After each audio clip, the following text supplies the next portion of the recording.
Are you waiting to build something big? That's the biggest mistake most people make. We refused to wait, we're in our 20s, and we built a home improvement company past $10 million. Not because we knew everything, but because we were desperate enough to figure it out along the way. If you don't want to waste decades playing it safe, and if you're ready to build success earlier and live stories worth telling and stay ahead of the curve, subscribe now. Let's get into the episode.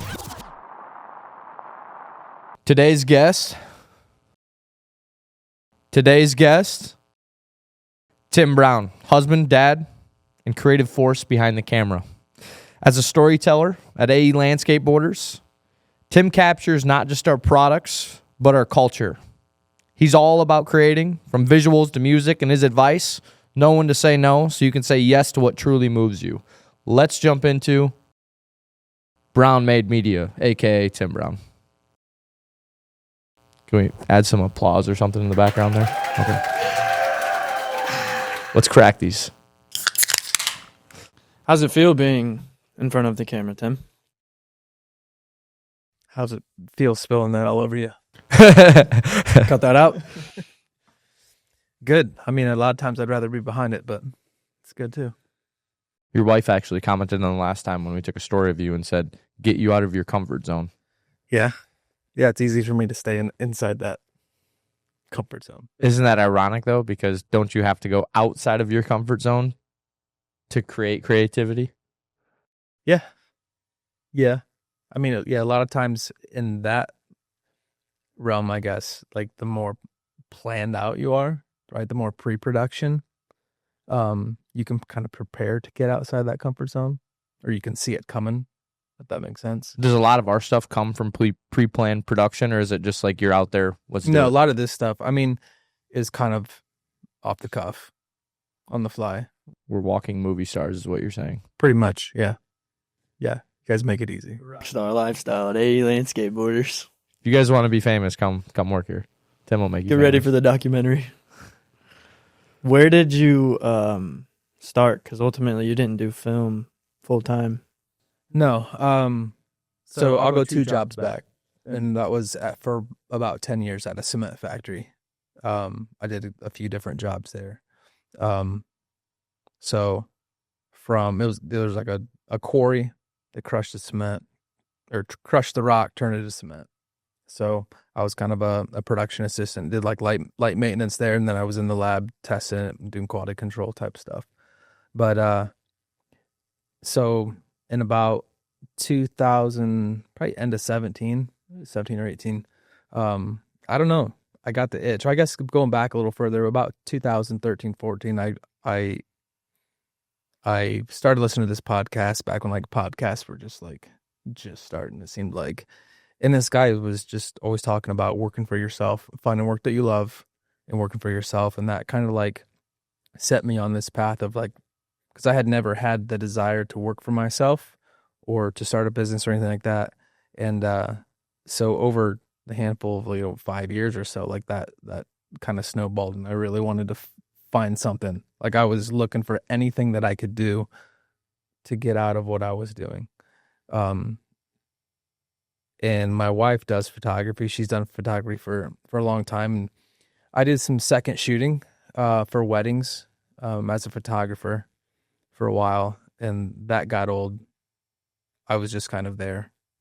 Didn't really enjoy it. Stopped doing that for a couple years or several years, and then I don't know. Like I said, about 17 or 18, I kind of was just drawing. I started watching things on YouTube. There's a couple channels that I was drawn to, and they were doing some cool stuff, and I was attracted to that. And so I was like, you know what? We have extra camera in the closet. I'm going to pick it up, and I'm going to learn how to use this thing, and I'm going to start creating, start making stuff. And so that led to lots and lots of YouTube videos, just learning, watching, trying it out. So kind of grew that way. Have you seen your energy levels and like overall like personal lifestyle change since you've found, because obviously you love creating, you love doing photography, filming, videography. Have you seen your lifestyle change dramatically or not really, versus like your happiness, how good you were to your kids, your wife, etc., when you were in the cement plant versus now? I don't think externally. I think internally, like I feel way more fulfilled. You know, like you have to have people that clock in and clock out. That's just the way like businesses work, right? Like you got to have your crew members that like come in, do the job, go home, and don't give a crap about the business outside of work. So like I was doing that, and I mean I think I was just kind of in that rat wheel, so to speak. I kind of forget where I was going with that, but like, so like outside of work and stuff, like, you know, family life and stuff, I don't know if a lot has changed. I don't feel like it has, but I know internally, like I don't have to get up and go to the job that I dread every day, or like go to the job that, yeah, it's providing for me and my family, and I was, you know, grateful for that. But there was no fulfillment. So like, I think on the internal side, How hard, I guess, was it harder to leave the job or stay in it? probably leave. Really? Only not because like I didn't want to leave. It's just, I guess, jumping into the unknown. Like a consistent paycheck every, you know, it's going to be there. Versus like figuring it out on your own for the first time, especially. One quote that really stands out to me right there is like, choose your hard. Like at the end of the day, you know, you can wake up, it'll be hard to drag yourself into work, a job that you hate, you know, spend 8 hours there and then come home and try to put a face on, or, you know, you can choose the hard of stepping outside of your comfort zone. And ultimately, like at the end of the day, like you can have a smile on your face that actually is from the heart. You're probably also getting a special appreciation now because you understand what it was like not to have that appreciation for the job you were doing. Like I'm sure, which is increased now every time you make a video, you're like, this is way better than working at the cement plant. Yeah. Yeah. You know, I run into plenty of issues and problems dealing with things now, but they're way better in comparison to like the headaches that I had before. When times do get hard, because ultimately, like I would imagine, especially with a family, like running your own company and like stuff does get hard. Do you always kind of revert back to what it felt like to wake up, you know, at the cement plant, or what kind of keeps you going? Like, what's your why? You know what I mean? A big part of it is like the thought of like, okay, well, what if tomorrow, like there was like the threat of being put back in that position? Like what am I'm not just going to like lay down and just have that happen. So I guess like just the reminder of like, I waited so long to get to where I am. Like the place that I'm at today, like it's what I hoped for so long. And so like, I guess to just not want to go back to how things were, but then also like that motivates me to do whatever I need to do and figure it out. There's a study, and I'll really summarize it. Basically, they put a rat in a box, and they put the smell of a cat behind it and the smell of cheese in front of it. And the scent of the cat gives it something to run away from, but then the fact that it's running towards cheese is another form of motivation. And it sounds like obviously you don't want to go back to the life that you had, but what are you trying to get out of the life that you're, you know, working towards? I mean, one of the things that I think I love the most is the freedom that has come with the position I'm in now. You know, I don't have to worry about not really taking a day off. If I need to do something, I mean, I don't have to call in, take point. I don't got to ask my boss. I don't got to take points out. I don't be docked for it, you know, anything like that. It's just the freedom, that and I can take my kids to school. I can go to games, like all that kind of stuff, family gatherings, all that stuff. Like second shift for almost 10 years, like you miss a lot of stuff. And you're, you know, with Mondays and Tuesdays are your weekend, like that's rough. It's a pretty terrible weekend. That's rough. What's your goal with like Brown Made Media? Do you have a goal, or you're just kind of living in the moment? There's a lot of living in the moment, like honestly, that's something I'm trying to get clarity on for myself, because and I think I was telling you this the other day in the truck, like for so long it was like get out of the plant, get out of the factory and get to the point where you're working for yourself, like making a living. And I was so focused on that, and it's really hitting me recently, like I need to get that next season or those next step mapped out. And Which is kind of crazy that like you're saying you're living in the moment, because we just went to Alaska, obviously, in cold plunge, and I took a lot of videos. And the other day I was like, looking back at the videos, I'm like, holy shit. I feel like I didn't even really like stop, be like, enjoy the moment.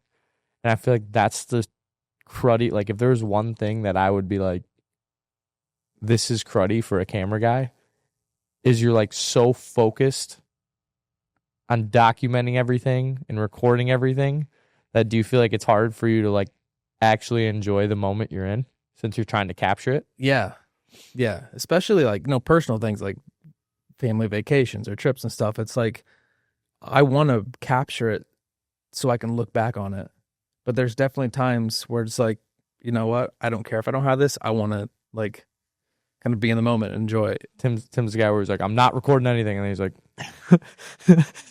What do you like the, like what's your favorite part? Is it filming it, or is it chopping up something and kind of creating something that you didn't think would come from whatever you recorded? Like, is it the process or is it the end result that you like the best? It's definitely a little bit of both, but it's definitely, I definitely get a lot out of like taking that final thing and like giving it or sharing it, right? Letting other people see it and letting other people enjoy it. do you get stuck in the loop, like watching it? What do you mean? Whenever I create a video, I'll just be casually sitting there and I'll just watch it, rewatch it, and I'll be like, holy shit, I just watched it 7 times. Do you catch yourself doing that, or is it just since you're pumping out so much content, it's just No, I mean, there's make it, definitely shoot it? things I'll go back and like watch, be like, yeah, that's pretty sick. There's a quote. It's Rick Rubin. He's a big producer for a lot of rappers. And he said, here's 2 things. He said, art is beautiful because you're creating something for its own sake, but then it also sparks natural emotions in unnatural ways. Now, do you try to tell a story, or are you trying to kind of arouse something in the audience? Probably more so to capture the story. Yeah. And I think that can naturally draw something out of the audience. Because each story is kind of individualized to whoever you're doing it for. How's it been capturing like this story?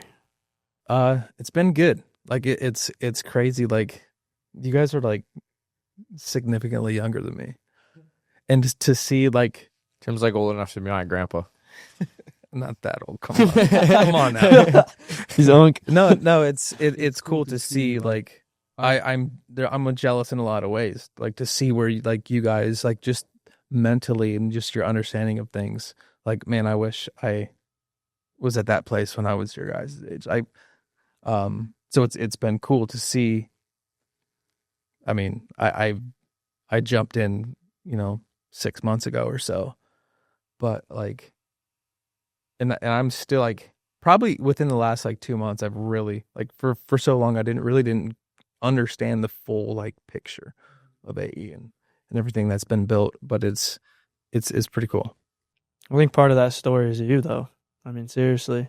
Like, I think I think what you're saying is like that, like it's all settled in. Like you've really, I mean, not to like gas you up too much, but like you've done an incredible job at like what you do. Like it is ridiculous to see like the videos, and even looking back like on our timeline, like even 2 or 3 months, I mean, it's just crazy to say like, wow, that's where we were, and like here we are now.